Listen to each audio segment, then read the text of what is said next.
በመዝሙር 5 ላይ በጧት በፊትህ በምስጋና ምን አደርጋለሁ እቆማለሁ ገለጥ በማን በፊትህ በማን ፊት በእግዚአብሔር ፊት መዝሙር 90 ከቁጥር 9 ጀምሮ ክፉ ወደ አንተ አይቀርብም መቅሰፍት ወደ ቤትህ አይገባም በመንገድ ሁሉ ይጠብቁ ዘንድ በእጆቻቸውም ያነሱ ዘንድ እግርህ እንዳትሰነካከል ይጠብቁ ዘንድ መላእክቱን ስላንተ ያዛቸዋልና ይሄን ማመን ነው ጀግና ማለት ጸሎት የሚጸለይበት ቦታ ሁሉ የማን ፊት ነው የእግዚአብሔር አሁን ቤተክርስቲያን ስንመጣ ፊቱን እየነካል አንዳንድ ሰው በርቀት እጅነስ ምናለ ስለምታዩት እናንተ እኔ አሁን ቤተክርስቲያን መጥቼ ስሳለም የህንጻው አይደለም በሩ ነክቼ እንደዚህ ስሜ እንደዚህ ካላልኩ ያገኙት አይመስልም እኛ በዘላለም አምላክ ክንድ ላይ ነው ያለን እግዚአብሔር ክንድ ላይ ነው ያለነው እግዚአብሔር እጅ ላይ ነው ያለነው ቀራኔው ላይ የተቸነከረው የቆሰሉትን የሚፈውስ የወደቁትን የሚያነሳ የረከሱትን የሚቀድስ የተሰበሩትን የሚጠግን የጠፉትን የሚፈልግ ኑ ወደኔ የሚል እናንተ ደካሞች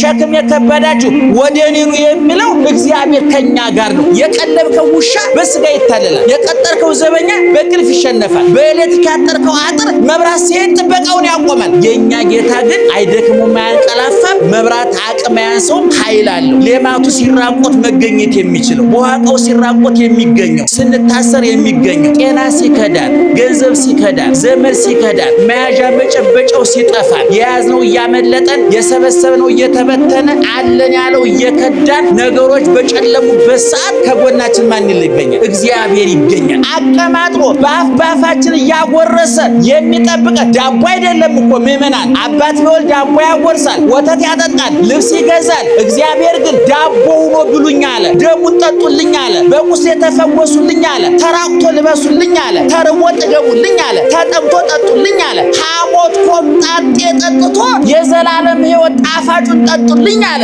ያምላክ እያለ ስለሰው የምናወራበት ጊዜ ሊኖረን ይገባል ምእመን በዚህ በመጽሐፈ ነገሥት ካልዕ በሁለተኛው መጽሐፈ ነገሥት እያልኳቸው ነው ምዕራፍ 6 ቁጥር 16 ላይ እንዲህ የሚል ቃል ተጽፏል እኛ ጋራ ያሉት እነሱ ጋራ ካሉት ይበልጣሉና አትፍራ ይላል አብረን እንበለው እኛ ጋራ ካሉት እኛ ጋራ ያሉት እነሱ ጋራ ካሉት ይበልጣሉና አትፍራ እነማን ጋር ያሉት ምን ያረጋሉ እነማን ጋራ ካሉት እነሱ ጋራ ካሉት እነማን ጋር ያሉት ይበልጣሉ እኛ ጋር ያሉት ይበልጣሉ ስለዚህ አትፍራ ይላል ይሄ በመጽሐፈ ነገሥት ቀዳማዊ ምዕራፍ ማን ነው ካልዕ ማለት ነው ምዕራፍ 6 ቁጥር 16 ላይ ያለ የእግዚአብሔር ቃል ነው መቼም መጽሐፍ ቅዱስ በክፉዎችም በደጎችም ታሪክ የተሞላ ነው መጽሐፍ ቅዱስ የእግዚአብሔር ቸርነት ብቻ ሳይሆን የሰይጣንም ክፋት ተጽፎበታል አብርሃምም ተጽፏል ፈርዖንም ተጽፏል አረመኔዎች ጨካኞች ደም አፍሳሾች በሰው ስቃይ የሚዝናኑ በሰው መከራ የሚዝናኑ እግዚአብሔርን የማያውቁ ሰዎችም መጽሐፍ ቅዱስ ውስጥ አሉ እንደገና እግዚአብሔር እንደ ልብ ያለ ሰው አገኘው ብሎ የመሰከረላቸው የእግዚአብሔር ወዳጆች የተባሉ አብርሃም በአርክ በዲበ ምድር አብርሃም በምድር ላይ አብርሃም የሚባል ወዳጅ አለኝ ብሎ እግዚአብሔር አማካሪ ያደረገው ሰዶምን ገሞራን ለማቃጠል ሲወስን እግዚአብሔር በልዩነት ያማከረው ለማን ነው ለአብርሃም ነው አብርሃም የእግዚአብሔር አማካሪ ሆኗል በመጽሐፍ ቅዱስ በኦሪት ዘፍጥረት ከምዕራፍ 12 ጀምራችሁ ስክን ብላችሁ ቤታችሁ አንብቡት እንደገና ቅዱስ ዳዊት ደግሞ እግዚአብሔር እንደ ልብ ያለ ሰው አገኘው ብሎታል ማን ያለው እግዚአብሔር እንደምን ያለ ሰው እንደ ልብ ያለ ሰው አገኘው ብሎ የመሰከረለታል ልብ አድርጉ አብርሃም የእግዚአብሔር አማካሪ ነው ዳዊት የእግዚአብሔር ልብ ነው እንደገና ደግሞ እንደ ፈርዖን አይነት ደግሞ ክፉ ሰዎች አሉ አረመኔ ሰዎች አሉ ህፃናት ሲወለዱ እስራኤላውያት ሴቶች ጸንሰው በሚወልዱበት ጊዜ እዛው ጭቃው ላይ እርገጡት የሚሉ ህፃናቱን በየወንዙ የጣሉ እስራኤልን በእስራኤል መከራ ያወረዱ እግዚአብሔርን አላውቅም እስራኤልንም አለቅም ያለ ፈርዖንን በመጽሐፍ ቅዱስ ተጽፏል ዲያብሎስ ሰይጣንን በመጽሐፍ ቅዱስ ተጽፏል የተናገሩ እንስሳ በመጽሐፍ ቅዱስ ተጽፏል ስለዚህ መጽሐፍ ቅዱስ የተዋጣለት የቅዱሳን መጽሐፍ ብቻ አይደለም የቅዱስ እግዚአብሔር መጽሐፍ ብቻ አይደለም እግዚአብሔር የወደቁትንም የተነሱትንም ጽፎልናል ከተነሱት እንድንማር ከወደቁትም እንድንማር የረከሱትም የተቀደሱትም ተጽፈዋል። ያጠፉትም ያለሙትም ተጽፈዋል። እንደ ልቤ ያለ ሰው ዳዊትም እንደ የእግዚአብሔር አማካሪ የተባለው አብርሃም ተጽፏል። ሌሎች ደግሞ መጥፎ ሰዎች ተጽፈዋል። ስለዚህ መጽሐፍ ቅዱስ የተመረጡ ሰዎች ታሪክ ብቻ አይደለም ማለት ነው። እየሰማችሁ ነው? የተመረጡ ሰዎች ብቻ ታሪክ አይደለም። ያለፈላቸው ድል ያደረጉ የአሸናፊዎች መጽሐፍ ብቻ አይደለም እና አሁን ቅድም በነገርኳችሁ በዚህ በመጽሐፈ ነገሥት በተለይ በብሉይ ኪዳን ብዙ አይነት ሰዎች ተጽፈዋል። ጥሩ ነገስታት ነበሩ። ህዝባቸውን በትክክል ያስተዳደሩ፣ እግዚአብሔርን ያመለኩ፣ ሃይማኖታቸውን የጠበቁ፣ ኃላፊነት የሚሰማቸው፣ ተጠያቂነት የሚሰማቸው፣ ወንበሩ የሚቆረቁራቸው፣ ኃላፊነታቸው የሚከብዳቸው፣ የተሾሙበት ዓላማን የተረዱ መሪዎች ነበሩ። በግልባጩ ደግሞ የመሪነታቸውን ዓላማ የዘነጉ ወደ ተመሪነት የወረዱ አልጋ ሲሏቸው አመድ ላይ የተገኙ ሲያከብሯቸው የተዋረዱ ሲቀድሷቸው የረከሱ ያለማሉ ተብለው ያጠፉ ደግሞ ተጽፈዋል በመጽሐፍ ቅዱስ። ስለዚህ እግዚአብሔር መጽሐፍ ቅዱሱ እንዲጻፍልን ሲያደርግ የተመረጡ ሰዎች መጽሐፍ ብቻ አይደለም፣ ወድቀው የተነሱ ረክሰው የተቀደሱ ጠፍተው የተገኙ ኃጢአተኛውን ወደ ጽድቅ የመጡ ቆሽሸው የታጠቡ ሰዎች ታሪክም ተጽፏል። ይሄ ለእኔና ለእናንተ ተስፋ ነው አይደለም? ምእመናን ረክሶ መቀደስ አለ፣ ወድቆ መነሳት አለ፣ ጠፍቶ መገኘት አለ። ርኩስ ኃጢአተኛ ሌባ ወንበዴ ተብሎ እንደገና በዛው በመጽሐፍ ቅዱስ ወደ ቅድስና የተመለሱ ሰዎች አሉ፣ ወደ በጎነት የተመለሱ ሰዎች አሉ። ስለዚህ እግዚአብሔር መጽሐፍ ቅዱስን ሲያጽፍልን የኛ የህይወት መመሪያ እንዲሆን ነው። ጻድቃኑ እንዳይመጻደቁ መውደቅ እንዳለ እንዳውቁ፣ ኃጢአተኞች ተስፋ እንዳይቆርጡ መነሳት እንዳለ፣ የተቀደሱት መርከስ እንዳለ ተጠንቅቀው እንዲኖሩ፣ የረከሱት መቀደስ እንዳለ ተስፋ እንዳይቆርጡ፣ ያገኙ እንዳይመጻደቁ፣ ያጡ እንዳይሳቀቁ ነው መጽሐፍ ቅዱስ የተጻፉ ደስ በሚለው ሁኔታ እና ቅድም በነገርኳችሁ በመጽሐፈ ነገሥት ላይ ዛሬ እስራኤልን ታቋታላችሁ አይደል? ንገሩ። አታቋትም? ጮክ ብላችሁ ንገሩን። አታውቋትም? እስራኤላዊ መቼም ኢትዮጵያዊ ሆኖ እስራኤልን የሚያውቅ የለም። እንደው የማን አምላክ ይጠብቅህ ነው የምንባባለው? ጮክ በሉ እስቲ። የእስራኤል አምላክ ይጠብቅህ ነው። ኢየሱስ ክርስቶስ ከጽንሰቱ እስከ እርገቱ ድረስ ያከናወነው በእስራኤል ነው። ድንግል ማርያም ተወልዳ እስከ ረፍቷ ድረስ የነበረችው በኢየሩሳሌም በእስራኤል ውስጥ ነው። ታቦቱ፣ ጽላቱ፣ 10ቱ ቃላት፣ ብሉይ ኪዳኑ፣ ሐዲስ ኪዳኑ፣ ትንሣኤው፣ እርገቱ፣ ጥምቀቱ፣ ልደቱ፣ እርገቱ ሁሉም ነገር የተከናወነበት የበረከት ምድር፣ የቅድስና ምድር፣ የእግዚአብሔር አክሊላ ወህንብርታ ለምድር ኢየሩሳሌም እስራኤል ማለት የምድር እንብርት ይላል መጽሐፋችን። እንብርት ታውቃላችሁ? የት ነው ያለው? መቼም ቦታውን አልጠይቃችሁም አይደለም? መካከል ላይ ነው አይደለም? እንዲያውም አንዳንድ ሰው በልቶ መጥገብ ሲሳነው ምን ይባላል? ምን የለውም ይባላል። አቤት እምብርት የሌለው ፍጥረት ንገሩኝስ ምን ነው? አህያ እምብርት የለውም ይባላል። እንግዲህ በልቶ አይጠግብም ማለት ነው። እሱ እንግዲህ ባለሙያዎቹ መጠየቅ ያስፈልጋል። በመላ በግምት አናወራም። ግን ዙሮ ኢየሩሳሌምን ምን ይላታል መጽሐፍ ቅዱስ? አክሊላ ወህንብርታ ለምድር። ኢየሩሳሌም ወይም እስራኤል የምድር እንብርት ናት ይላል። የምድር ማዕከል ናት።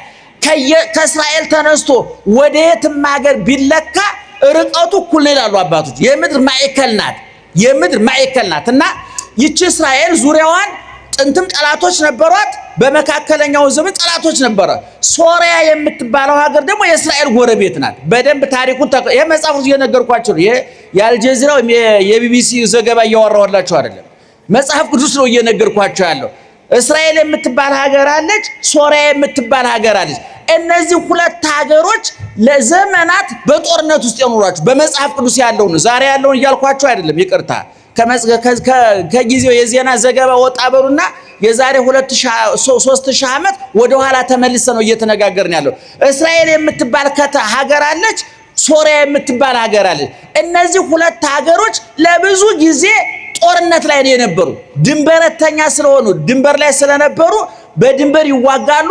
አንዱ በብዛት የሚወሩ ሶርያውያን ናቸው። እስራኤላውያን በጠባያቸው ወረው ያውቁ ወራሪዎች ናቸው። ሶርያውያን ይመጣሉ፣ ፋርሶች ይመጣሉ፣ ግብጾች መተው ያውቃሉ፣ ግሪኮች መተው ያውቃሉ፣ ሮማውያን መተው ያውቃሉ። ብዙ ሀገሮች እስራኤልን መውረር በዛን ዘመን የትልቅነት የገዥነት ምልክት ነበርና የሶርያውያንና እስራኤላውያንም በዛ መንገድ ይዋጉ ነበር እና የሶርያው ንጉስ ወልደ አዴር ይባላል ንጉሳቸው። ይሄ ንጉስ በቤተ መንግስት ሆኖ እስራኤልን እንዴት እንደሚያጠፋ ቤተ መቅደሱ እንዴት እንደሚያቃጥል ከመሳፍንቱ ከመኳንንቱ ጋር ይመክራል። የቱ ነው ማለት ነው? አቤት የቱ ነው? ሶርያ ሆኖ ማለት ነው። በደንብ ስሙኝ። ሀገሮቹ ማንና ማን ናቸው? አቤት እስራኤልና ሶርያ።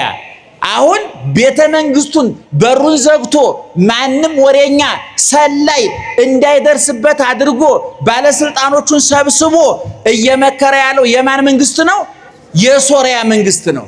አሁን ቤተ መንግስት ውስጥ የሚመከረውን ምክር የእስራኤል መንግስት በምንም አይነት መረጃውን ሊያገኝ አይችልም። እንደዛሬው የስለላ መሳሪያ የለም። እንደዛሬው የተራቀቀ ቴክኖሎጂ የለም። እና ነገር ግን ኤልሳ የተባለው ነቢይ እስራኤል ነው ያለው። ልብ አድርጉ። ምክሩ እየተመከረ ያለው የት ነው? ሶርያ ነው፣ ደማስቆ ዋና ከተማው። ኤልሳ ደግሞ ያለው እስራኤል ውስጥ ነው ያለው። ቤተ መንግስት ውስጥ ንጉሱ በሩን ዘግቶ የሚመክረውን ምክር የእስራኤል መንግስት በምንም አይነት መረጃ ሊያገኝበት የሚችለው እድል አልነበረውም። ነገር ግን ነቢዩ ኤልሳ በር ተዘግቶ ምን ይደረግ እንደነበረ ሙሉ መረጃ ያለው በጸጋ የተገለጠለት ኤልሳ የሚባል ነብይ ነበር። በኋላ ለእስራኤል ንጉስ ይነግረዋል። የሶርያው ንጉስ በር ዘግቶ መመናን ይሄ ማለት ነብዩ ፖለቲካ ውስጥ ገብቷል ማለት አይደለም። ጥንቃቄ አድርጉልን። እኔ አንዳንድ ጊዜ አንዳንድ ነገሮች ስንናገር ፖለቲካ ገሌ ገባ ስለ ፖለቲካ ተናገር። በመጀመሪያ ደረጃ ምድር ላይ እስካለን ድረስ ከፖለቲካ ነፃ መሆን አንችልም። አይነቱ ላይ ነው ማንግባባው እንጂ ማንም ሰው ከፖለቲካ ነፃ አይደለም። ይሄን ብዙ ሰው አይረዳልንም። እና ነብዩ ፖለቲካ መግባቱ አይደለም። ነገር ግን የሶርያው ንጉስ በር ዘግቶ ከመሳፍንቱ ከመኳንንቱ ከባለስልጣኖቹ ጋር እየተማከረ ያለው የእስራኤልን ቤተ መንግስት ለመድፈር ብቻ አይደለም፣ ቤተ መቅደሱን ለመዝረፍ ነው። ነዋያተ ቅድሳቱን ለመዝረፍ ነው። የእስራኤልን አምላክ እግዚአብሔርን ጭምር ለማዋረድ ነው የሚመጣው። ስለዚህ ነብዩ በቤተ መንግስት እየተመከረ ያለውን ምክር ለእስራኤሉ ንጉስ የነገረው መንግስትህን ጠብቅ ብሎ ፖለቲካ ውስጥ ገብቶ ለመፈትፈት አይደለም። የነቢያት ጠባይ አይደለም። ነቢያት የፍርድ ጎደለ ድሃ ተበደለ ብለው ባመኑ ጊዜ ፊት ለፊት ነው የሚናገሩት። በተዘዋዋሪ እንኳን አይናገሩ፣ ፊት ለፊት ነው የሚነግሯቸው። አሁን ግን የሶርያው ንጉስ በር ዘግቶ እየመከረ ያለው ቤተ መቅደሱን ለማቃጠል ነዋያተ ቅድሳቱን ለመዝረፍ ጭምር ነው እየመከረ ነው። ስለዚህ ያ ቤተ መንግስት ተዘግቶ የተመከረው ምክር በጸጋ ተገልጦለት ማን ያውቃል? ኤልሳ ነብዩ። በኋላ ለእስራኤል ንጉስ ይነግረዋል። ሶርያውያን ተማክረዋል፣ ጨርሰዋል፣ ወታደር ልከዋል፣ ወታደሮቹ እዚህ ቦታ ደርሰዋል ይልና መረጃውን ይነግረዋል። የእስራኤል ንጉስ ሙሉ መረጃ ስለደረሰው እነዛን መልእክተኞቹን እየተቀበለ አሸንፎ ይልካቸዋል። በኋላ የሶርያው ንጉስ ተበሳጨ። ከኛ መካከል መረጃ እያወጣ የሚሰጥብን አለ ወይ ብሎ ጠየቀ። እየሰማችሁ ነው ታሪኩን? መጽሐፍ ቅዱስ መጽሐፈ ነገሥት ካልዕ ምዕራፍ 6 ነው እየተረኩላችሁ ያለው። ከዛ ከኛ መካከል መረጃ እያወጣ የሚሰጣል ወይ? ትሰማላችሁ ሰሞኑን አይደለም? የኢራንን ጀነራሎቹን ጠቅላላ እንዴት እየለቀሙ እንደገደሏቸው እስራኤላውያኑ ሰምታችኋል። ይሄ ስለላው እግዚአብሔር እየረዳቸው አይደለም። ይሄ ስለላው ውጤት የድካም ውጤት ነው፣ የአእምሮ ውጤት ነው።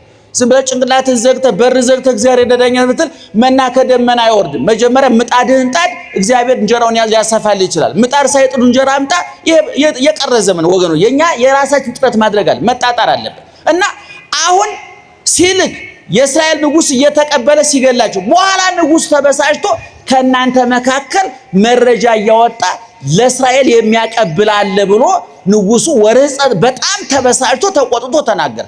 ከዛ ከመካከል ግን የነብዩን ጉዳይ የሚያውቅ አንድ ባለስልጣን መላለው ንጉስ ወይ ከመካከላችን ማንም መረጃ ያወጣ የለም፣ ሁሉ ላንተ ታማኝ ነው።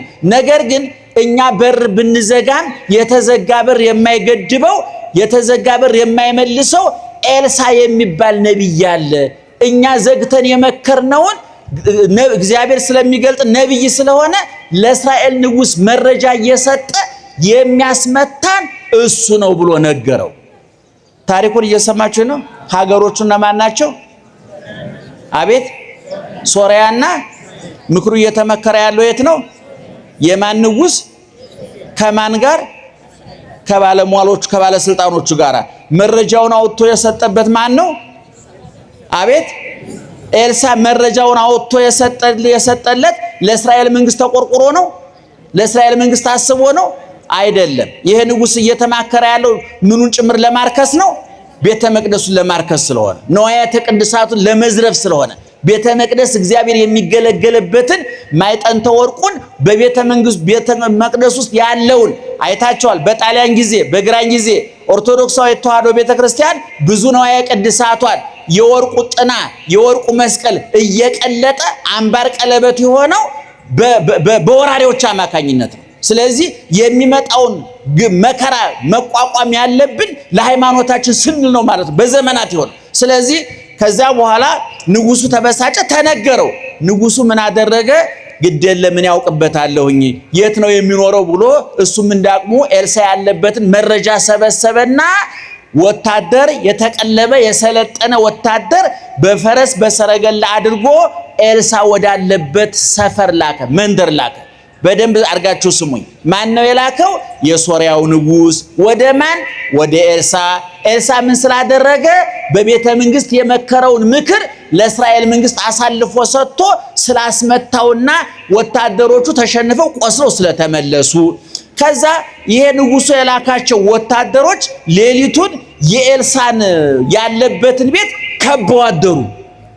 በኋላ የኤልሳ ደቀ መዝሙር የነብዩ ደቀ መዝሙር ሌሊት ለሽንት ሲወጣ ዙሪያውን የሶርያ ወታደሮች በፈረስ በሰረገላ በዘመኑ ባለው ጦር መሳሪያ ታጥቀው ዙሪያቸውን ከበው አገኙ።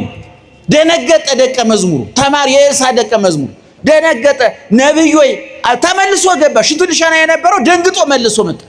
ነብዩ ወይ አለቀልን፣ አበቃልን፣ ዙሪያችንን ተከበናል፣ በብዙ ፈረስ በብዙ ሰረገላ በብዙ ወታደር ተከበናል፣ አለቀልን፣ ወየውልን አለው። ማን ነው እንደዚህ ያለው? አቤት ማን ነው? የኤልሳ ተማሪ። ለማን?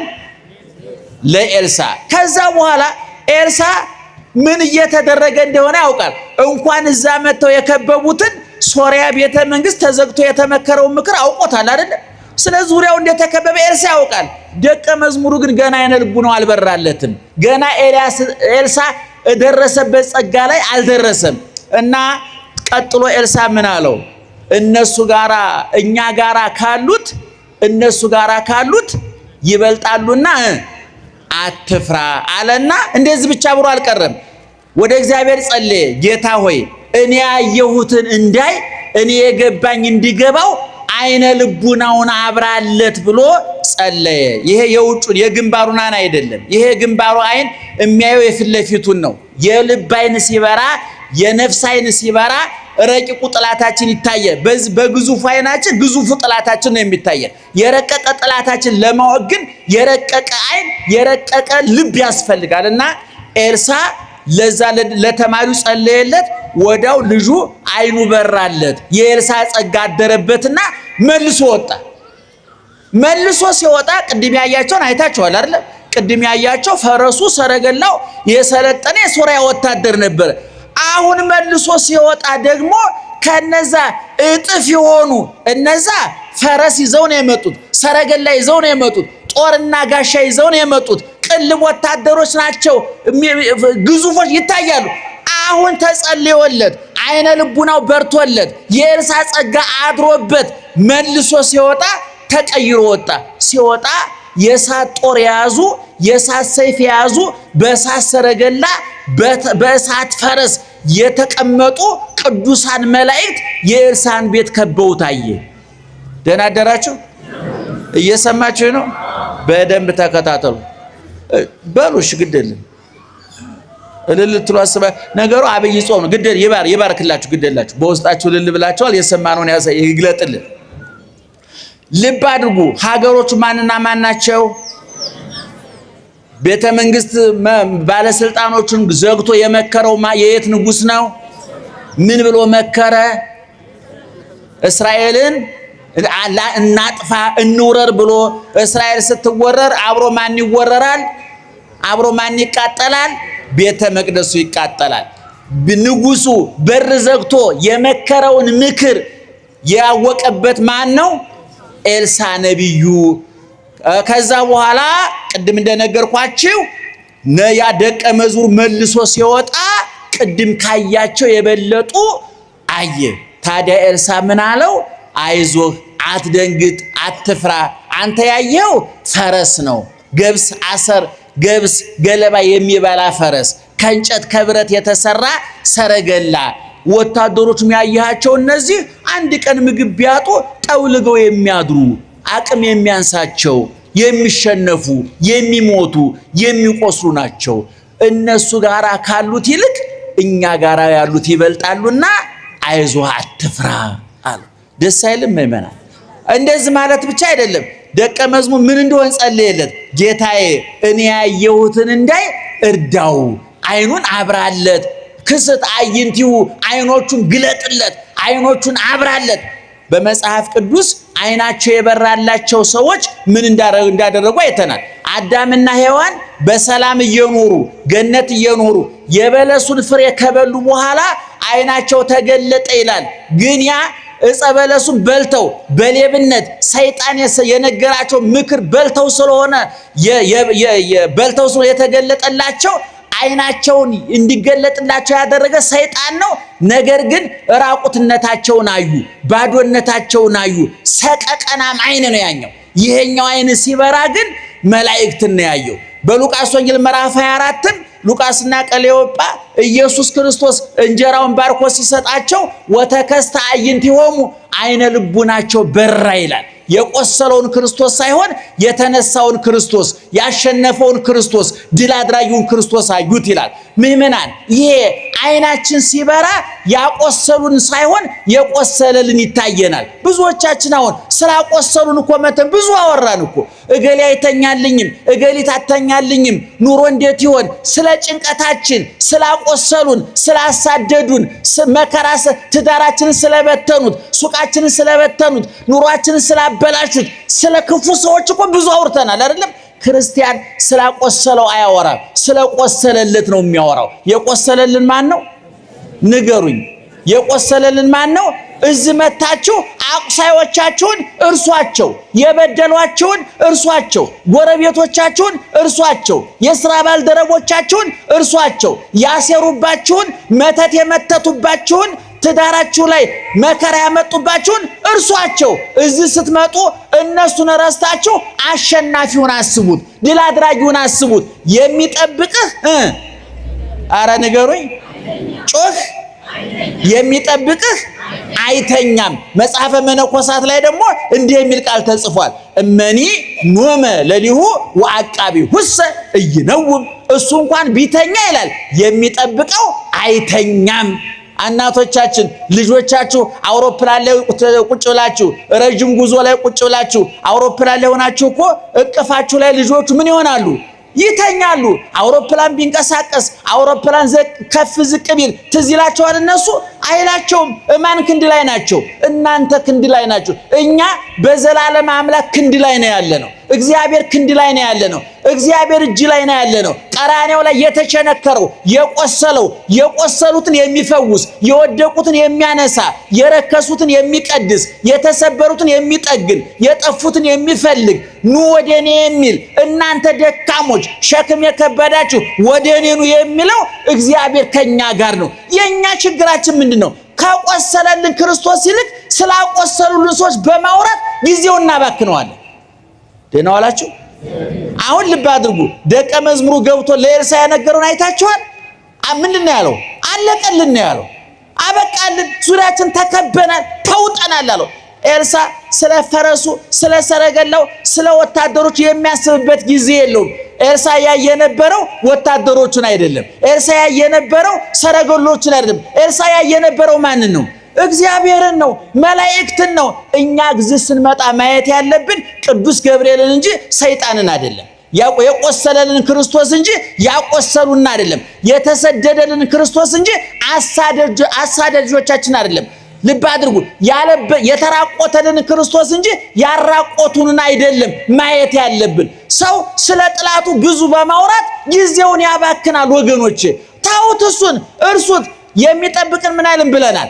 አያንቀላፋም ብለናል። እንደውም በመዝሙረ ዳዊት መዝሙር 90 በቅንፍ 91 ለመጽሐፍ ቅዱስ ላይ መዝሙር 90 ከቁጥር 9 ጀምሮ እንዲህ የሚል ቃል ተጽፏል።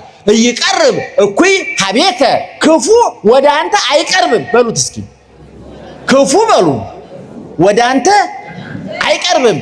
ወይበው መቅሰፍት ቤተከ መቅሰፍት ወደ ቤትህ አይገባም። በሉት ልብ አድርጉ። ክፉ ወደ ማን አይቀርብም? ወደ አንተ። መቅሰፍት ወደ ቤት አይገባም፣ ወደ ቤት አይገባም ይልና ቀጥሎ ምን ይላል? የማይገባበትን ምክንያት የማይቀርብበትን ምክንያት ዳዊት ሲዘረዝር ምን አለ?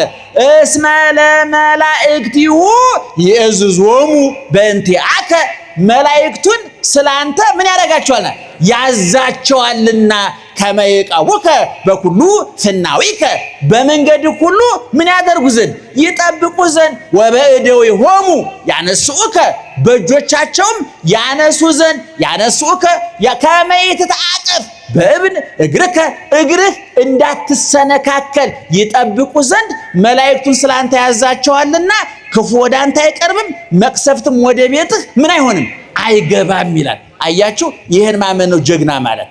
ይሄ ማነው ጀግና ማለት? ጠላታችሁን እያገዘፋችሁት በሄዳችሁ ቁጥር ረዳታችሁ ይጠፋባችኋል። ችግራችሁን እያገዘፋችሁ በሄዳችሁ ቁጥር መፍትሄው ይጠፋባችኋል። በሽታውን እያገዘፋችሁት በሄዳችሁ ቁጥር መድኃኒቱ ይጠፋባችኋል። ረሃባችሁን እያገዘፋችሁት በሄዳችሁ ቁጥር ዳቦው ይርቃችኋል። ይሄን ማመን አለበት። ክርስቲያን ስለሞላለት እንጂ ስለጎደለበት አያወራም። ስለተደረገለት እንጂ ስለቀረበት አያወራም። የተደረገልን ብዙ ስለሆነ የቀረብን ለማስተዋት ጊዜ አላገኘንም። ምእመናን እኛ አቀማጥሮ ባፋችን እያጎረሰ የሚጠብቀ ዳቦ አይደለም እኮ ምእመናን።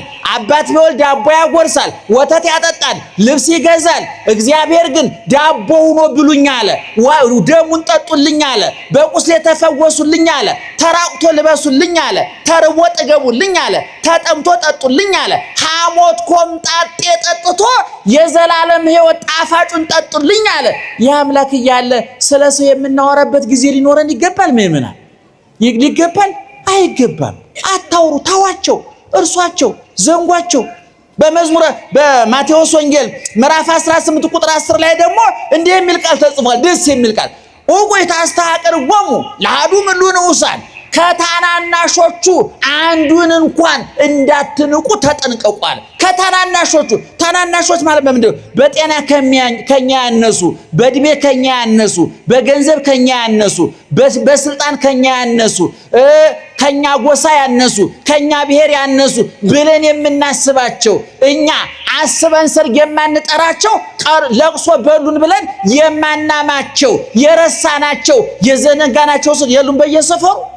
አስባችሁ ሰርግ ማጠሯቸው ለቅሶ ቀሩ ብለው የማታሟቸው የተረሱ ሰዎች የሉም። እነዛን እንዳትንቋቸው እንዳታቃልሏቸው ተጠንቀቁ አለ ጌታ። ኧረ ቀጥሎ ያለው ምን ይላል? እብለክሙ ከመ መላእክቲሆሙ ወትረ ይሬኡ ገጾ ላዌ ዘበሰማያት። እውነት እላችኋለሁ በመላእክቶቻቸው አለ። የነማን መላእክት? እስኪ አንተ ንገረኝ።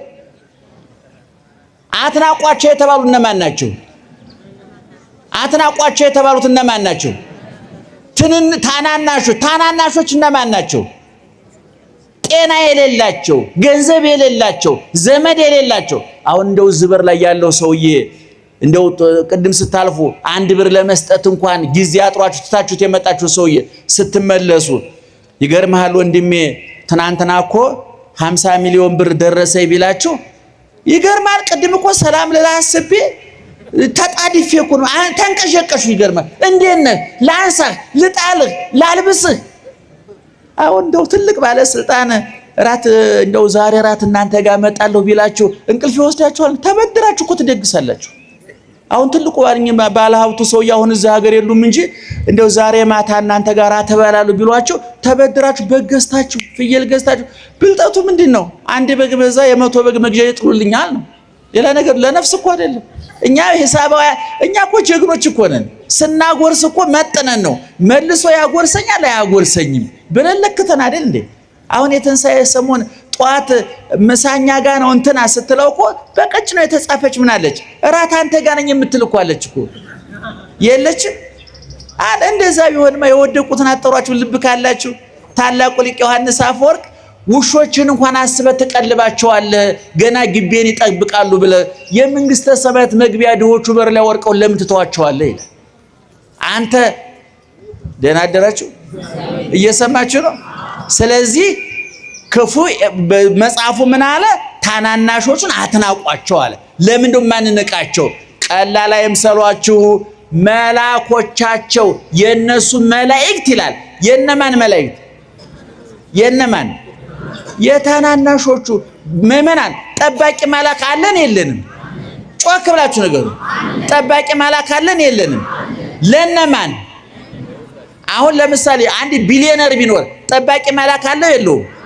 እዚህ በር ላይ የወደቀው የኔ ቢጤ ጠባቂ መልአክ አለ የለውም? መልአኮቻቸው ይለያያሉ። የቢሊዮነሩ በደንብ የታጠቀ የሰለጠነ፣ በር ላይ ያለው ደግሞ ክንፍም እንደየረባ የሌለው ግደለም ጠብቅና ነው የሚባል መልአክ አለ የለም? እዛም ለዛም ሰውዬ ለኔም ለአሜሪካው ፕሬዝዳንትም ለሳቸው አይታዘዝም፣ ለኔን የሚታዘዙ ለነገሩ እንደ ቢታዘዝላቸው እንኳን ቢባል ለሳቸውና ለኔ አንድ አይነት መልአክ ነው የሚታዘዘው። ምክንያቱም መልአኩን የሚመድበው የጌቶቹ ጌታ እግዚአብሔር ነው። የድሆች አምላክ እግዚአብሔር ነው። የጎስቋሎች አምላክ እግዚአብሔር ነው። በተራበ ሌማቱ ሲራቆት መገኘት የሚችለው፣ በዋቃው ሲራቆት የሚገኘው፣ ስንታሰር የሚገኘው፣ ጤና ሲከዳን፣ ገንዘብ ሲከዳን፣ ዘመድ ሲከዳን፣ መያዣ መጨበጫው ሲጠፋን፣ የያዝነው እያመለጠን፣ የሰበሰብነው እየተበተነ፣ አለን ያለው እየከዳን፣ ነገሮች በጨለሙበት ሰዓት ከጎናችን ማን ይገኛል? እግዚአብሔር ይገኛል። ይሄ ጌታ ነው እና መልአኮቻቸው በሰማይ የአባቴን ፊት ያያሉ ማለት ማለት መሰላችሁ። ፊት ማየት በመጽሐፍ ቅዱስ ቋንቋ ባለሟልነት ነው። ዛሬ ወርሃዊ መታሰቢያውን የምናደርግለት ቅዱስ ገብርኤል በሉቃስ ወንጌል ምዕራፍ 1 ቁጥር 13 ላይ እኮ አንተ ማን ብሎ ሲጠይቀው እኔማ አለ መልአኩ አነ ውእቱ ገብርኤል ዘቀውም ቅድመ እግዚአብሔር። እኔ በማን ፊት የምቆመው? በማን ፊት? በእግዚአብሔር ፊት የምቆመው ማንኛ አለ? ገብርኤል ነኝ አለ። ፊት ነሳው ማለት ምን ማለት ነው? ብዙ ጊዜ እናገረዋለሁ። እንደው ገሌ እኮ ፊት ነስቶኛል ማለት ምን ማለት ነው? ፊቱን አያሳየኝም በነጠላ ሸፍኖ ነው የሚሄደው ማለት ነው። ምን ማለት ነው? አቤት አንነጋገርም ማለት ነው አይደለም? አኩርፎናል ማለት ነው አይደለም? ከፍትፍቱ ፊቱ እናቶች እኮ ታውቁበታል ስታቀርቡ አይደለም? እጃችሁ ላይ ያለው እንጀራ እኮ በፊታችሁ ላይ ይጋገራል እኮ ሲጋገር ይታያል አይደለም? ደጋግ እናቶች በሞቴ በረበ ማርያም አፈር ስሆን እኔ እንደዚህ ማለት ይቅር። እኔው አንዳንድ ሰው የቀረበ ባህል ነው አይባልም። እኔ በጣም ደስ የሚለኝ በማርያም አፈር ስሆን አረ በገብርኤል ብላልኝ። እንደው ከተግደራደራችሁ እንኳን ገብርኤልን ብዬ ነው ብላ ታመካኛላችሁ እኮ ማመካኛለ። አሁን የዛሬው ሰው ያቀርብላችሁና ትንሽ አትበላም ነበር እሺ ከበቃ ምን ይደረጋል አይባልም። የኢትዮጵያዊ ጠባይ አይደለም ወገኖቻችን፣ እውነት አይባል። እኔ ማርያምን ኧረ በስላሴ እንዴት ደስ እንደሚለኝ አያችሁ። ከፍትፍቱ ፊቱ ማለት እኮ እጁ ላይ ቆሎ ይዞ ፊቱ ላይ ክትፎ ያለ ማለት ነው እንጂ እናቶቻችን ሽሮ እያቀረቡላቸው አፋቸው ላይ ሲናገሯቸው ግን ልክ የተለያየ ምግብ ያቀርቡን ደስ ሲሉ። ስለዚህ መላእክት በሰማይ የማን ፊት ያያሉ? የአባቴን ፊት ያያሉ። ምን ማለት መሰላችሁ? በአባቴ ዘንድ ምንድናቸው? ሹም ናቸው፣ ባለስልጣን ናቸው፣ ባለሟል ናቸው። ቅዱስ ዳዊት በጽባህ እቀውም ቅድሜተ ወአስተሪ ለከ አለ በመዝሙር 5 ላይ በጧት በፊትህ በምስጋና ምን አደርጋለሁ? እቆማለሁ ገለጥ። በማን? በፊትህ። በማን ፊት? በእግዚአብሔር ፊት። ሊቃውንት ደግሞ ፊት የሚለውን ሲተረጉ ምን ይላሉ? እግዚአብሔር መስዋዕት የሚሰዋበት ጸሎት የሚጸለይበት ቦታ ሁሉ የማን ፊት ነው?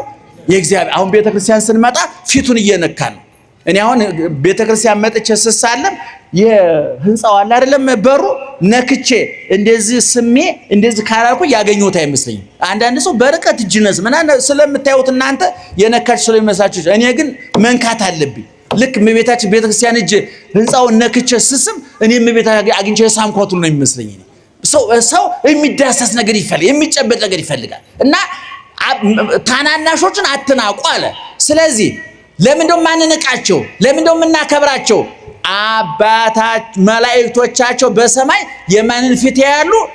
የእግዚአብሔርን ፊት ያያሉ። ምን ማለት ነው ይሄ?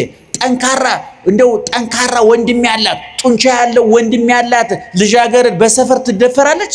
አትደፈርም። ዱርዬው እኮ እያየ አይኑን ጨፍኖ ይሄዳል። ለምን? እሷ ፈርቷት እኮ አይደለም። እሷን ቢነካ ወንድሟ ምን እንደሚያደርገው ያውቃል።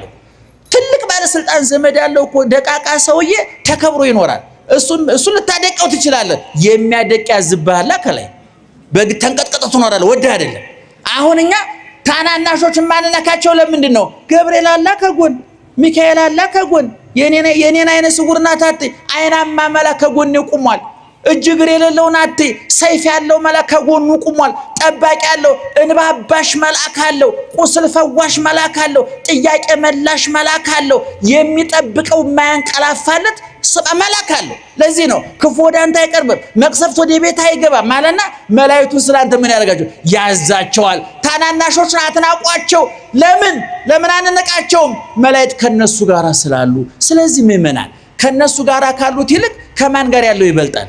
ከኛ ጋር ያለው ይበልጣል።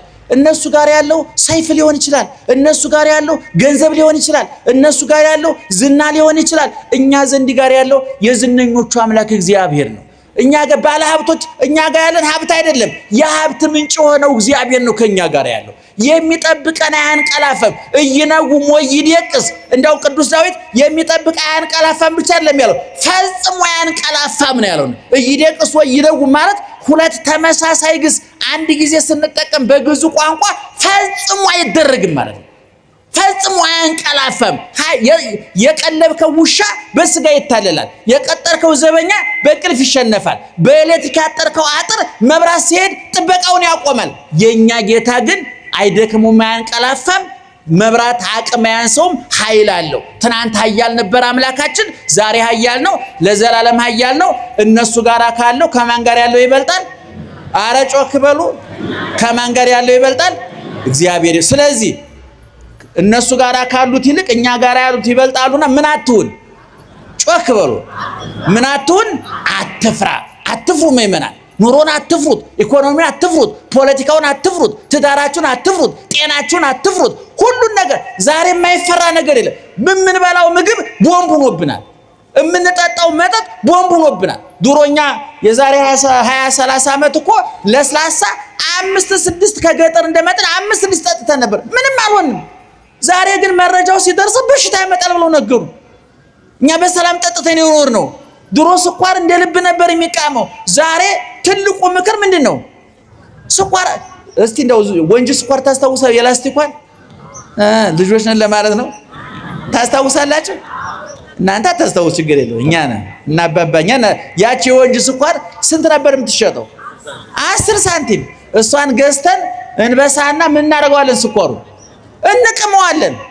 ዛሬ ብንቅመው እንቃማለን። የኔ ጌታ ደም ብዛቱ፣ ስኳሩ፣ ምን ያልመጣ ጉድ አለ። እንዲያውም ሊቃውንት ምን ይላሉ? አዳምን እግዚአብሔር ሲረግመው አለ ምድሪቱ እሾህና አሜከላ ታብቅል ብሎ ሲረግመው፣ በአንተ ሰውነት ደግሞ ወስፋቱ ኮሶ ይብቀልብ፣ በሽታ መናኸሪያ ያድርግ ማለት ነው። ዛሬ መናኸሪያን ያደርግ እውነቱን ለመናገር። ስለዚህ መፍራት አይገባም። የፈራ ሰው ይሸነፋል። የፈራ ሰው ተስፋ ይቆርጣል። የፈራ ሰው ያጠፋል፣ ራሱን ያጠፋል። የፈራ ሰው ይሰርቃል። የፈራ ሰው ወንጀለኛ ይሆናል። እኛ ግን አንፈራ። ማን ከኛ ጋር ስላለ? እግዚአብሔር ከኛ ጋር። ከበር ቁሜ ሞዳትን ጥቅስ ልበላት። ከበር ቁሜ ምን አደርጋለሁ? ጮክ በሉ እሺ። ማንም ድምፄን ሰምቶ ቢከፍትልኝ አቤት እገባለሁ። ገብቼ አለ ጌታ። እንዴት ይገርማል!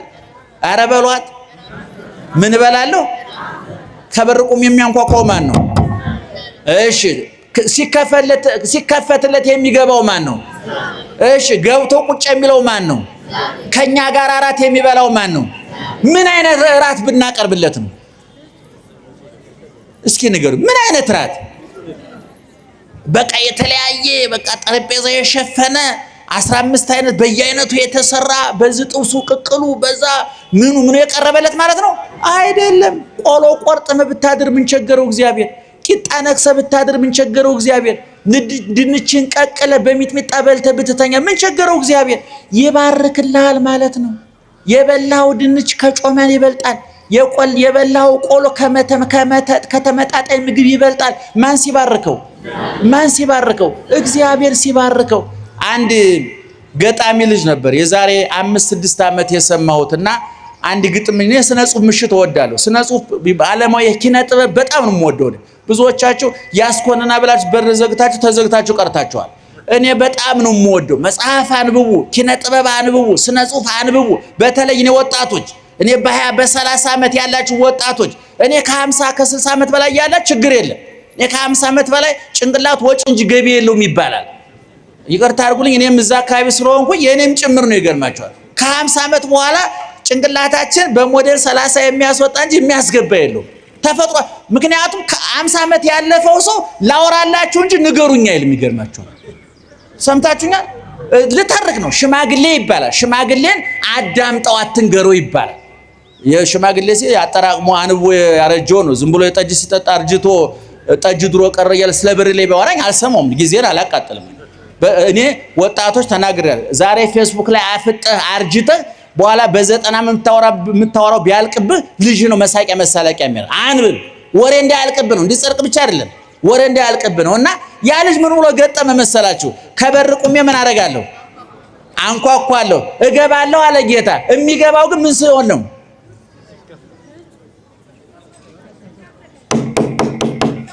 ምን አደርጋለሁ ማለት እስቲ እኔ ምልክቱን ያያችሁ ንገሩኝ።